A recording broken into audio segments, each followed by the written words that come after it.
বিসমিল্লাহির রহমান রহিম। মৃত্যু অনিবার্য। আমরা যেখানে থাকি না কেন, যদি সুদৃঢ় দুর্গে বা গর্তেও লুকিয়ে থাকি, মহান আল্লাহ তাআলা যখন হুকুম করবেন সাথে সাথে মৃত্যু হয়ে যাবে। দুনিয়াটা হচ্ছে ক্ষণস্থায়ী একটা জায়গা। মুমিন বান্দাদের জন্য মৃত্যু হচ্ছে উবঢৌক। নিশ্চয়ই আমরা আল্লাহরই জন্য এবং আমরা তারই দিকে প্রত্যাবর্তনকারী। সেজন্য আমাদের দুনিয়ায় কয়েকটি আমল করতে হবে, যাতে আমরা পরকালে শান্তি লাভ করতে পারি।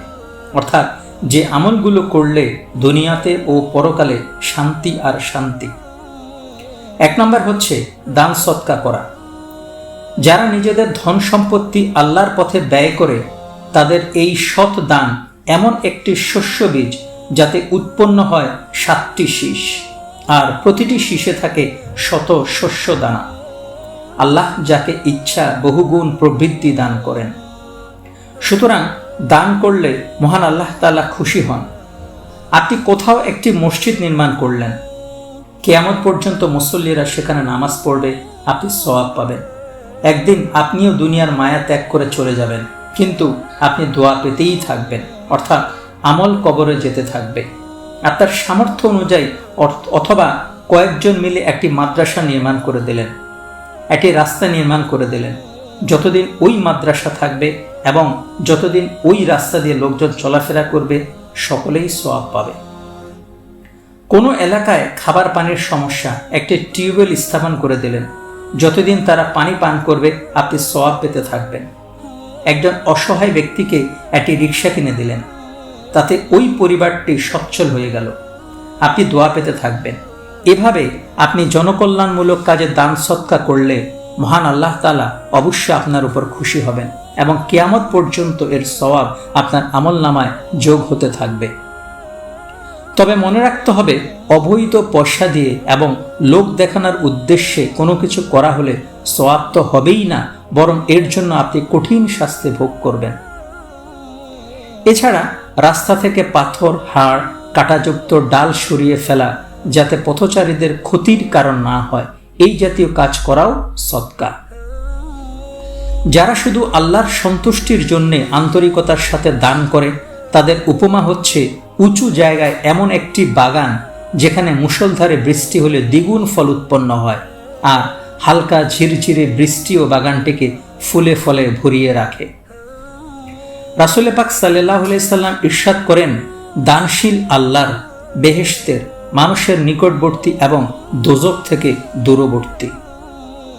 2 নম্বর হচ্ছে নেক সন্তান। কোনো ব্যক্তি যদি তার পরিবারে একজন নেক সন্তান রেখে যায়, তাহলে তার আমল কবরে যেতে থাকবে। অর্থাৎ কোনো ব্যক্তি যদি তার সন্তানকে এলেম শিক্ষা দিয়ে আদব কায়দা শিখিয়ে একজন নামাজি সন্তান হিসেবে গড়ে তুলতে পারেন, তাহলে সে সন্তান তার পিতামাতার মৃত্যুর পর সব সময় দোয়া করতে থাকবে। নামাজ পড়ে আল কোরআন পাঠ করে সেই পিতামাতার জন্য দোয়া করবে। যতদিন সেই সন্তান দুনিয়াতে বেঁচে থাকবে, ততদিন সে তার পিতামাতার জন্য দোয়া করবে, আর পিতামাতার আমল নামায় যোগ হতে থাকবে তার সওয়াবগুলো।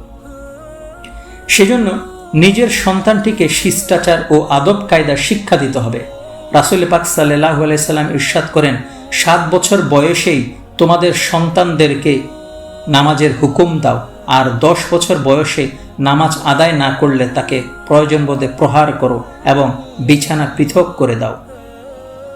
যখন আপনার সন্তান 7 বছর থেকে নামাজের প্রতি আগ্রহী হয়ে উঠবে, তখন তার ঈমান আমলের দিকেই ঝোঁক থাকবে, আর আপনার মৃত্যুর পর সে দোয়া করতে থাকবে।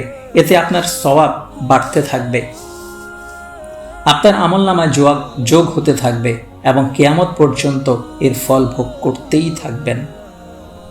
মহান আল্লাহ তাআলা বলেন, হে মুমিনগণ, তোমাদের নিজেদেরকে এবং নিজেদের পরিবার বর্গকে সে আগুন থেকে হেফাজত করো, যার ইন্ধন হবে মানুষ ও পাথর।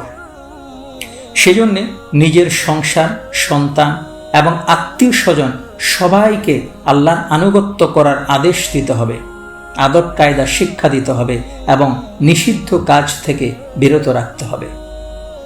3 নম্বর হচ্ছে এলেম শিক্ষা দেওয়া।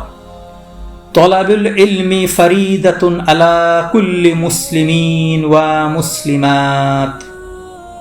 সকল মুসলিম নর নারীর জন্য ইলম অর্থাৎ ধর্মীয় জ্ঞান লাভ করা ফরজ বা অবশ্য কর্তব্য।